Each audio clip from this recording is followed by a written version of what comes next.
Andres from AA Sports. Earlier this week on Tuesday, September 10th, the Mexico national team played their second of two matches this month, this time against Canada. This game was part of FIFA's international break for September and followed their 3-0 win versus New Zealand. The final score against Canada was a scoreless draw at AT&T Stadium in Texas. With that, here are the grades for this performance. Goalkeeper. Luis Malagon was back as the starting goalkeeper. This was his first game back since withdrawing from the Copa America due to injury. And it really was a shame that we didn't see him perform and play with Mexico during the summer. But he's back now and played against Canada, and he had an A-grade performance. In the final minutes of the first half, Malagon made a great save on a header coming from Sal Larin on a Canadian offensive attack. That save was a key moment that kept Canada scoreless in this game. With Malagon back, he will surely be on the roster going forward. Center backs. A. Cesar Montes played against New Zealand but didn't play this game. Montes ended up stepping out of the international break early with approval from Aguirre, so he can focus on getting accustomed to his new club in Russia, Lokomotiv Moscow, who he recently signed for following Almeria's relegation in Spain. With Montes out, 22-year-old Victor Guzman got to start alongside Johan Vazquez.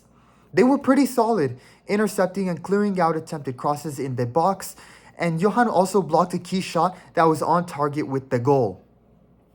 Together, they stopped Canada from having any really solid chances to score from the center of the field or box. Wingbacks. A-. After surprisingly not being called up for the Copa America, we finally got to see Julian Araujo play as the starting right back after making a big transfer move to Bournemouth in the Premier League. He had a solid game, a good performance in the 66 minutes he played before being substituted. It is a shame that on the statistics sheet, his performance will be stained by the fact that he was given a yellow card on a tackle he won that should not have been called a foul. Give credit to the Canadian player who acted out the dive despite not being touched. His acting skills would make great for Hollywood movies. But overall, Julian Araujo was very, very good, and I did like his performance. Jesus Angulo was the starting left back in the game instead of Gallardo and played the full 90 minutes.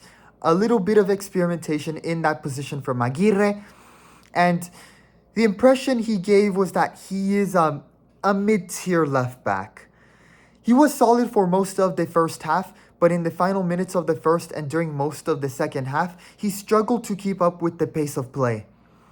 This resulted in much of Canada's offensive creativity coming from Angulo's side as the Canadians tried to expose a possible weak link. While Araujo should be an undisputed starter going forward, Angulo was not as convincing. And as of right now, Arteaga looks to be the best of the left backs. Why Arteaga was not called up is a good question for Javier Aguirre. Midfielders. C-.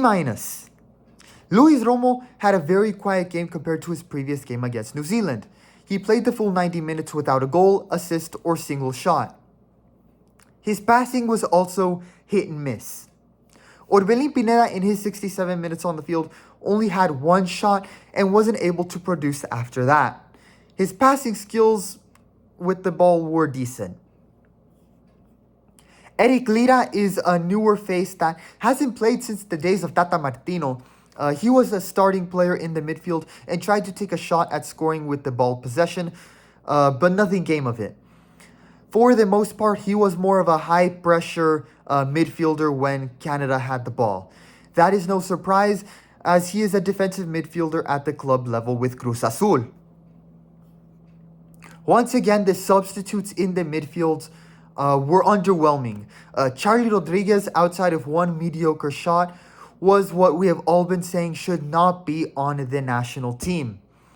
Diego Lainez came in during the final 10 minutes and did draw a foul and a yellow card on Canada's right back, but nothing came of the set play. Overall, the midfield was not convincing in this game, or really for both games, despite the good form against New Zealand, because remember, New Zealand is 94th ranked in FIFA's world rankings. So this international break, especially in the midfield portion, was a big missed opportunity by Aguirre. We'll get to that when I talk about the coaching grades. Offensive front, B-. Santi Jimenez had another shot on goal, but unfortunately could not score.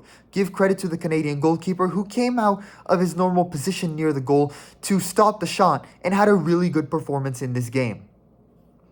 Chino Huerta also started in this game following a really strong performance against New Zealand. He had 2 shots in this game, but it wasn't enough to break through for a goal. Piojo Alvarado also started the game and had a shot go just over the crossbar.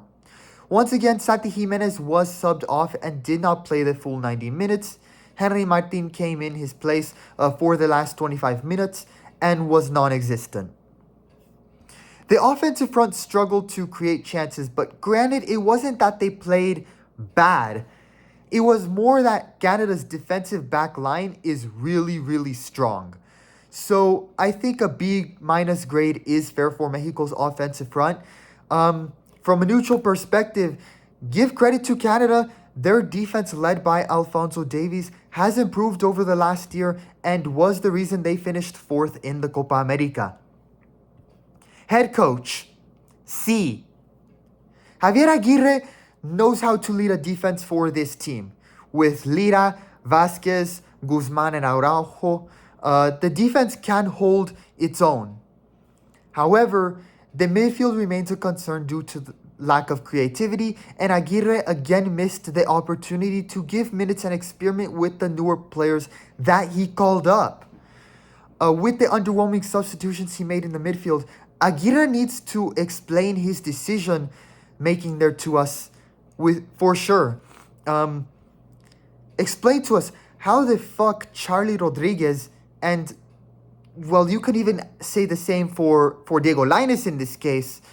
How do Charlie and Diego Lainez play in both games and Marcelo Flores and Fidel Ambriz do not get even a single minute on the field? We already know that Charlie is awful. But in the case of Lainez, how does he get to play and Flores doesn't when Lainez is the backup to Flores at Tigres? Aguirre needs to answer these questions and explain how he made that make sense. Flores in his last 19 games has 8 goals and is a starter, while Lainez in his 67-game career with Tigres only has half the amount of goals and is not a starter. Marcelo Flores' good form has been the reason Lainez is not a starter. So why Aguirre didn't play Ambriz or Flores is beyond me, and he has some explaining to do in that regard. Moving on to our final grading category, the fans. A. This game was held in AT&T Stadium in anticipation of a large crowd, only for the staff to close off the upper tiers of AT&T Stadium due to a lack of fan turnout. TUDN also reported that the grass field used for the game was brand new and would only be used for this game, which cost $450,000. I commend the Mexican Federation for requesting that to be done for the players. And after the stadium held some of the Copa America games already, I also respect the stadium maintenance and staff for being willing to do that work for this game. Now, why do I respect the FMF for requesting a brand new field at that high of a price? Because it was the perfectly awful time to do it. With the cost of putting a new grass field in and the cost of renting out the stadium for this game, the Federation likely was unable to make those costs up in ticket sales due to fans' low attendance amid frustrations with the Federation and the team's results. That's right, Mexican fans in Texas, just like what happened at the Rose Bowl against New Zealand, are now protesting and refusing to go to the games. And this time, the Mexican Football Federation lost money. This time, it hurts them where they care the most: the profit. My fear was that what we saw in Las Vegas and Los Angeles were going to be one-time protests that would fall flat in the long run. That's not the case. Fans in the US are protesting and will not go to games until the team improves, until we see new players, and until we see the federation putting the sport first and the money second. The federation is witnessing a rude awakening, a very rude awakening. Should this continue, they will have to fold and meet fans' demands for change in Mexican football. And I can't wait to see it, starting with a return of promotion and relegation in Mexico.